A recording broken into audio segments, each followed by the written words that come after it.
Welcome, ladies and gentlemen. I hope you're doing well. UFC Fight Night Khalil Rountree versus Jamahal this weekend in Azerbaijan. And in this episode, gonna look at every single fight on the main card of this event and then argue who has more to lose. Now, seeing that this fight is in Baku in Azerbaijan, and we do have a lot of Azerbaijani fighters on the main card, and I don't even know whether that was a real word, it would be easy to say that every fighter from Azerbaijan has more to lose, seeing that this fight will be on home soil. And I might do that. But I'm also going to look at the other fights happening on the main card of this fight night event. And then look at the intricacies that goes into this fight, the dynamics, who will have more pressure going into this fight, who's on a better streak, who has more momentum, and then obviously the home ground advantage does play a role in this. And then basically I'm just gonna argue with myself, and that's a normal Tuesday. Tuesday spelled CHEWS day. But before I do so though, just a friendly reminder to hit the like button, hit the subscribe button and the notification bell. I would really appreciate it. That would be awesome. You're awesome. Let's go.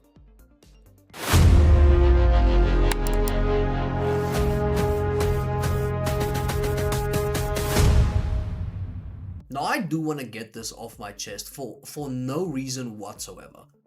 But it looks like I have a bucket underneath my shirt when I sit like this, and honestly, it's not my fault. And unfortunately, there's nothing I can do about it, because this is in fact the best distance for me to approach this. And I have to look straight. There's no way I could change the angle, and this would not make sense at all, because then I would speaking into absolutely nothing. And that's why I don't want to look in that direction, because as soon as I see that, I feel disappointed. That's why I might lock it and just stare at the camera. And it's not because I'm a psychopath. That's just the reason why. So we're starting off this main card inside the featherweight division with Naimov versus Grad.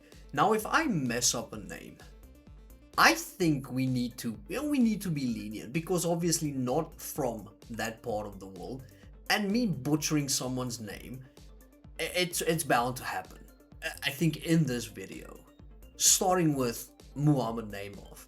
Now he's 4-1 inside the UFC. He's from Tajikistan. That might be wrong, and he has looked good in his short UFC career thus far. If we look at Grad, he is from Austria. He's 1-0 inside the UFC. In his debut, he looked good in his win over Lucas Alexander. If we look at Naimov, in his last performance against Con Offley, he looked impressive. Prior to that, he lost to Felipe Lima, and prior to that, he beat Eric Silva. So both men, I think momentum-wise, feel good and confident heading into this fight. I do think though that Naimov would have more to lose heading into this fight, because of the fact that he is more experienced. And I think for a majority of the time, people would expect the more experienced fighter to win if stylistically they're somewhat even. I mean, Naimov has fought Con Offley, Jamie Malarkey, Nathaniel Wood. These are good fighters within the featherweight division. So you would expect Naimov to be better prepared, to be better accustomed to what is expected, the environment, the feeling of the fight as well. And then seeing that Tajikistan is closer to Azerbaijan, safe to assume that the majority of the crowd will be behind Naimov in this fight as well. It just makes sense that he would have more to lose. Honestly, Grad 1-0 inside the UFC. If he loses, he's 1-1. So, I have a lot of fighters that are 1-1 inside the featherweight division, and people that have lost in their second fights inside the UFC and still made it to the top of the UFC. Naimov is more experienced. It'd be closer to home. I think he has more to lose. Then moving on to the next fight. Inside of the lightweight division, Nazim Sadykov versus Nicholas Motta. And here we have our very first Azerbaijani fighter, if that is a word, I'm going to use it, in Nazim Sadykov. And he has more to lose. He has more to lose in this fight. And it's not just because he is fighting in his own country. The reason being is Nazim is still undefeated within the UFC. Professionally, he has lost a fight. Inside the UFC, he's still undefeated. He's had 4 fights. He has had 3 wins, 1 draw. If we look at Nicholas Motta, he is 3-2 inside the UFC with 1 no contest. The people that Nicholas has ended up losing to, you would expect Nicholas to lose to them, seeing that he made his debut against Jamahal. That is a horrible fighter to make your debut against. And he lost to Jamahal, and he lost to Manuel Torres, and we know Manuel Torres is a Donny. So, fair to say that the losses are expected. But if we look at Nazim, he in his last performance against Ismail Bonfim, I thought Nazim looked really good up until the point where Ismail had the problem. And in his last win over Terence McKinney, that is always an impressive scalp to have within the UFC.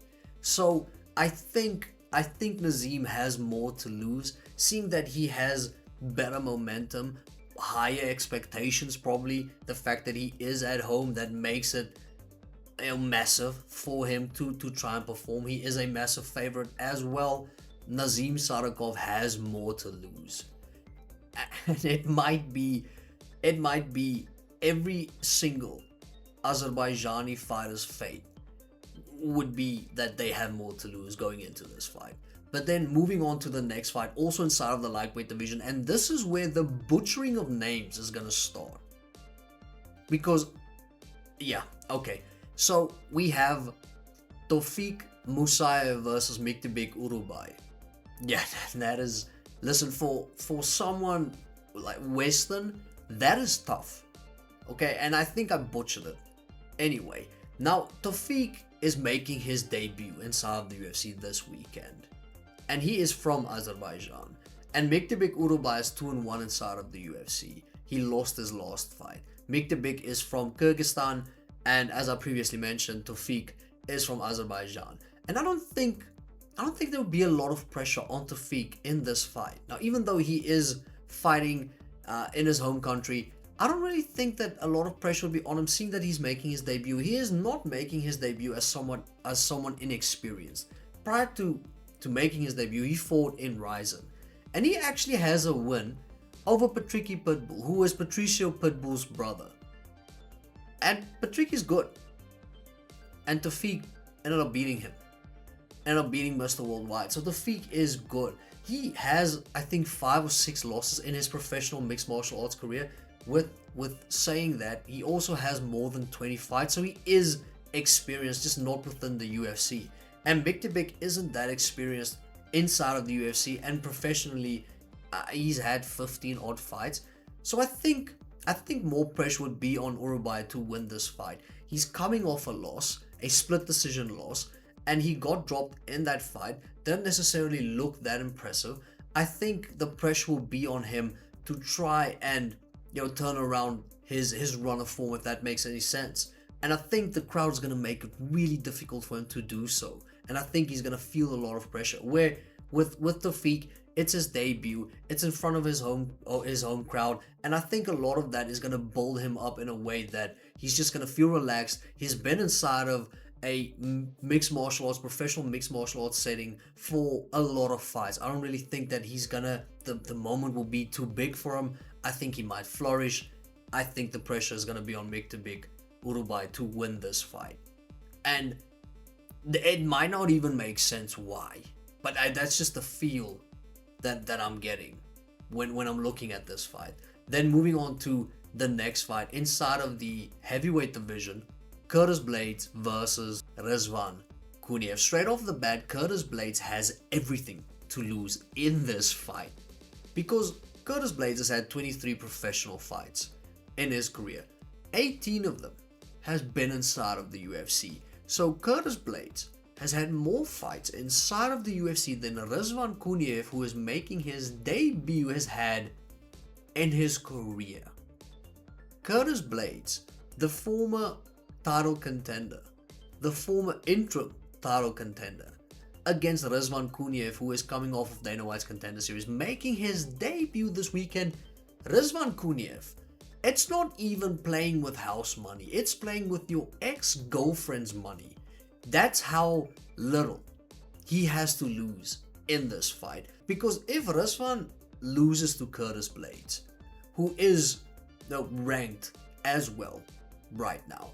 If he loses to Curtis Blaydes, then we would basically say, we expected it to happen, seeing that Curtis Blaydes is also the favorite for this fight. If he wins, he could potentially be an immediate challenger for either the interim belt against Tom Aspinall, for a number one contenders belt to face potentially Tom Aspinall or John Jones. That's the stakes for Rizvan Kuniev. So if he loses, we'd say it's his debut. If he wins, Russia would go into a frenzy because nobody would expect it. Okay, Curtis Blaydes has everything to lose in this fight. And this fight has been scheduled 3 times now. It was scheduled in February, it was then scheduled in March, it is now scheduled in June. So I think with that, a lot of pressure just adds up to that part that Curtis might be feeling in this fight. And Rizvan Kuniev is somewhat, now I'm not saying that he has the same credentials, but if we look at the people that Curtis has lost to, Tom Aspinall, who has devastating striking, Sergey Pavlovich, who has devastating striking, Derek Lewis, who is a devastating striker, and Francis Ngannou. And Rizvan Kuniev kind of, once again, I'm not saying he is the same, but he kind of fits that bill. So it's, a lot of pressure on Curtis Blaydes. I think he deserves props for taking this fight, because this fight doesn't make sense at all. And Curtis Blaydes said, I'll take it. Insane. But then moving on to the next fight, the co-main event inside of the lightweight division with Rafael Fiziev, favorite. Okay, massive Fiziev fan, versus Ignacio Bahamondes. Now, I haven't made my decision on this yet, because I'm on the fence. There's a side I'm leaning towards, but I haven't made my decision yet. But I'll give you both scenarios, and then inside of the comment section, you decide who do you think has more to lose. Rafael Fiziev is from Azerbaijan, and Ignacio Bahamondes is from Chile. Rafael Fiziev is 6-4 inside the UFC. Bahamondes is 6-2 inside the UFC. So Ignacio has a better record. But if we look at the level of opposition that both men have fought, Rafael Fiziev has fought Justin Gaethje, Matthias Gamrot, Rafael Dos Anjos, Brad Riddell, King Green, Renato Moicano, and the people that Ignacio Bahamondes has fought. I mean, Jalen Turner is good. In his last victory, he fought Jalen Turner. The one prior to that, Manuel Torres, as we've said, he's also really good. But it's not that level. And if we look at Ignacio, he's on a 3-fight winning streak. Rafael Fiziev is on a 3-fight losing streak. Now, we can say that, listen, what has happened to Rafael is somewhat unfortunate, seeing that he lost to Gaethje fair and square. But in his fight against Matthias Gamrot, he basically blew out his knee and needed surgery. Took the second fight against Gaethje on short notice because he is an absolute donny, and then lost again. But that's fine, because we expected it to happen. It's short notice. It was 2 years since Rafael has fought within the UFC, so losing to Gaethje once again, I don't really think, I mean, it's a loss.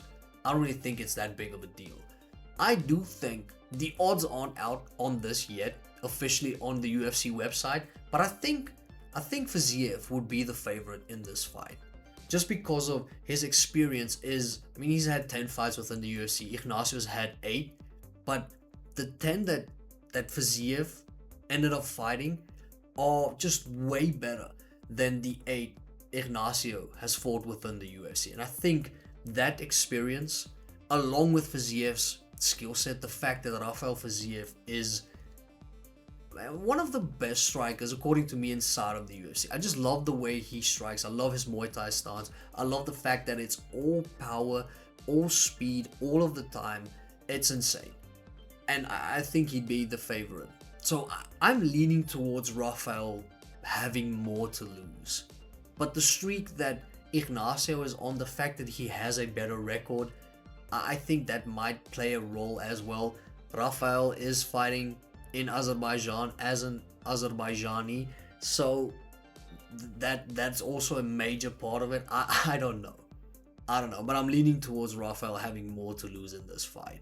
Because if he goes on a 4-fight losing streak, I don't think it'd be dire. I mean, I think this guy will fight inside of the UFC till the day that he doesn't want to fight inside of the UFC anymore. But I just think psychologically, I think it might mess him up. So, yeah, I'm leaning towards Rafael Fiziev. But then, main event, light heavyweight division, Jamahal Hill versus Khalil Rountree. Now, I've made my decision on this, but I am this close to changing it. I could be convinced. Jamahal Hill, a former champion of the light heavyweight division, is 6-3 with 1 no contest inside of the UFC. Khalil Rountree is 9-6 within the UFC. And both, the argument for both makes sense. Jamahal Hill, a former champion, you could say that he has already accomplished a goal that he set out for himself within the UFC. You would be correct, because he was champion already and Khalil wasn't. So Khalil has more to lose. But if we look at the way that Jamahal lost, so against Pereira ended up, after knocking out Jamahal Hill, he did an emote on his corpse, which obviously didn't look good. And then he lost by a KO against Yeri as well. Those are 2 brutal KOs, and it's not a normal knockout KO. It is one where you think, tough. Yeah, it's a tough watch. It's not a one where you think, yeah, referee stopped it prematurely. It's one where you think that could be aggravated assault. And if you look at Khalil Rountree and his performance against Alex, he looked way better. He looked more confident. He just fought better against Alex Pereira. And prior to that, Khalil was on a 5-fight winning streak. And out of those 5 wins, 4 of them was via knockout. So heading into the Pereira fight, Khalil was hot. Figuratively. I don't mean to say that, Khalil looked. Anyway, so if Jamahal loses again in a devastating fashion via knockout, then where would he be in his career? How close would he be to maybe calling it? Seeing that he was already champion, he's on a 3-fight losing streak. It is a horrible 3-fight losing streak, not due to opponents, due to means of being knocked out. Where if Khalil loses, we've seen Khalil lose a lot within the UFC, and not only has he lost a lot, he has been accustomed to bouncing back from a loss and doing well, using his losses to fuel himself, to put on a better performance, to come into a fight better prepared. So that's why I think Jamahal has more to lose. But I am this close to just hopping over to Khalil's side and thinking he has more to lose. Both arguments make sense, if you know what I'm saying. But that's basically it for today. Let me know in the comment section, do you enjoy and do you agree with what I said? Do you agree with my analysis? Doesn't make sense, or am I just basically spewing bullshit? I would really appreciate it. I hope you have a beautiful day.